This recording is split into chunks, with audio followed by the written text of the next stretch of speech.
Welcome to This Explainer. Today, we're diving headfirst into the fascinating and honestly pretty shocking world exposed by the acclaimed Netflix documentary series Dirty Money.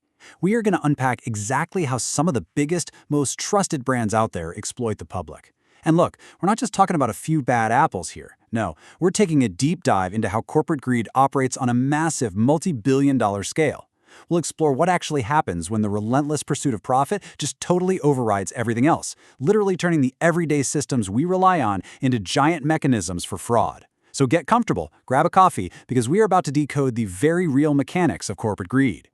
To really anchor ourselves, let's start with a core, undeniable truth that runs right through this series. All that glitters is not gold. I know, it's an age-old saying, right? But in the context of modern megacorporations, it takes on a whole new, kind of chilling meaning. Think about it. Today, companies spend hundreds of millions of dollars on these incredibly sophisticated PR and polished marketing campaigns, and it's all specifically designed to build an aura of absolute trust. They want us, they need us, to believe their success is purely a result of innovation and squeaky clean, ethical behavior. But the reality this series uncovers? Well, behind those shiny logos and heartwarming commercials, the money isn't always clean. It's incredibly jarring when you realize that every earned dollar isn't necessarily an ethical one. It really serves as a massive warning sign about the dark realities hiding just beneath the surface of our everyday purchases. Now, keep in mind, this isn't some Hollywood thriller. None of this is a made-up script. Dirty Money is a hard-hitting investigative documentary. What that means is it relies on deep, rigorous research, concrete evidence, and direct face-to-face interviews to present the unvarnished truth. And the scale of this research, it's honestly staggering. The creators use brave corporate whistleblowers, unsealed internal documents, and deep-cover journalism to literally pull back the curtain on these massive entities. This scope covers everything from pharmaceutical deceit to political corruption and, as we'll see today, the automotive and banking sectors. It's a meticulous untangling of the facts to show us the full picture. The most powerful takeaway here isn't just that some people are corrupt. No, it's that the system itself often functions as the villain, providing the absolute perfect environment for massive frauds to just flourish unchecked. Part 1. The World of Dirty Money. Let's look at some real-world case studies. Part 2. Volkswagen's Toxic Deception, the Global Emissions Scam. So, Volkswagen. This was a brand that literally millions of people around the world blindly trusted, right? They marketed their cars as clean diesel, pitching it as this great environmentally friendly alternative. But here's the kicker. They didn't just accidentally make polluting cars, they actually engineered what's known as a defeat device. This was highly sophisticated software intentionally designed to detect when a vehicle was undergoing an official emissions test. It's like the car knew it was taking an exam. When it realized it was being tested, the pollution controls would automatically click on and, boom, it passes with flying colors. But the very second that same car hit the open road, the software just disabled those controls entirely. The result was these vehicles were out there pumping out nitrogen oxide at levels up to 40 times the legal limit. 40 times! This wasn't some minor glitch. It was a calculated global betrayal that affected 11 million cars worldwide, completely deceiving government regulators and everyday customers who honestly thought they were making a responsible green choice. Part 3. Wells Fargo's Fake Accounts. Moving over to the banking sector, we uncover a deeply toxic corporate sales culture. At Wells Fargo, management implemented this ruthless cross-selling quota. They actually called it 8 is great internally, which basically demanded that employees sell 8 different financial products to every single customer. I mean, those are practically impossible sales targets, right? And it created an environment of immense, crushing pressure. To survive and actually meet these quotas, desperate employees started taking a terrifying next step. They began opening fake bank accounts and credit cards in the names of actual real customers, completely without their permission. Over 2 million of these unauthorized accounts were created. 2 million. And then, to make matters even worse, the bank started secretly charging late fees and overdraft fees on these completely fake accounts.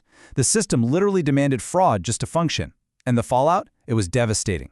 Not just for the customers whose credit scores were completely tanked, but also think about the immense emotional toll on the lower-level employees. They were either fired or pushed to the absolute brink for failing to meet these totally fabricated, impossible metrics. Part 4. The Great Maple Syrup Heist, a Strategic Reserve Theft. Okay, now when you hear the term strategic reserve, you probably immediately think of crude oil or maybe emergency military supplies, right? Well, in Quebec, Canada, they actually maintain a massive government-controlled strategic reserve of maple syrup. I know, it sounds wild. Think of it as a literal Fort Knox for pancake toppings. It sounds almost absurd, but this stockpile holds tens of millions of dollars of product. Seeing a massive, heavily guarded reserve applied to breakfast syrup really highlights just how incredibly valuable this commodity is to the region's economy. And, as the documentary brilliantly shows, wherever there is that kind of concentrated, high-dollar value, it becomes incredibly vulnerable to anyone looking to make a quick, dirty fortune. So you've got to ask, how exactly does tree sap turn into a massive criminal enterprise? The heist of this Quebec reserve is basically a masterclass in audacious theft. These thieves, they didn't just smash and grab. No, they operated a highly coordinated, super sophisticated scheme. They rented a warehouse near the reserve, and over the course of several months, they systematically trucked barrels of syrup out, siphoned off the valuable liquid, and then, this is the devious part, they refilled those exact same barrels with ordinary water before returning them to the reserve. By the time anyone even noticed what was happening, an estimated $18 million worth of maple syrup had been stolen and sold onto the black market. $18 million. It perfectly illustrates a core premise of the whole series. Extreme greed can weaponize absolutely anything. If there's a highly valuable resource sitting there, somebody is going to construct a sophisticated operation to exploit it. Part 5. The real formula for corruption. The blueprint for crime. When you take a step back and look at all these cases together, across cars, banks, and even syrup, a chilling universal blueprint really starts to emerge. It goes like this. Greed, combined with power, plus the exploitation of systemic loopholes equals dirty money. Honestly, I want you to burn this equation into your memory because this is the exact recipe for corruption. Think about it. Volkswagen had the power, and they found a loophole in the testing process to feed their greed for market share. Wells Fargo used its immense power over its own employees to exploit oversight loopholes and boost their stock price. Even the syrup thieves found a physical loophole in the reserve's auditing system. It really doesn't matter what industry we are talking about. Whenever a powerful entity gets greedy and identifies a blind spot in the regulatory system, this formula is activated and dirty money is born. It is the absolute essence of how these crimes materialize over and over again. Part 6. Who pays the real price? The results of the formula.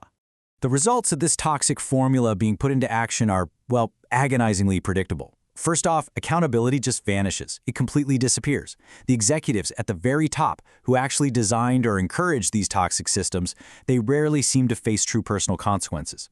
Secondly, these entities don't always just blatantly break the law in broad daylight. Instead, they hire armies of lawyers to weaponize legal loopholes, essentially operating in these shadowy gray areas. Third, and this is the most crucial part, it is always the general public who inevitably gets crushed. We're talking about everyday people breathing in toxic VW fumes, or vulnerable banking customers paying phantom fees and suffering ruined credit, or honest farmers being totally undermined by watered-down black market syrup. And finally, when they actually do get caught, these massive corporations immediately deploy immense wealth and PR influence to mask the truth, spin the narrative, and protect their lucrative image at absolutely all costs. So the biggest lesson here is incredibly clear. Whenever a company places its profits above human life, above the environment, and above basic human trust, dirty money is generated. I'm going to leave you with this final lingering thought to really ponder as we wrap up.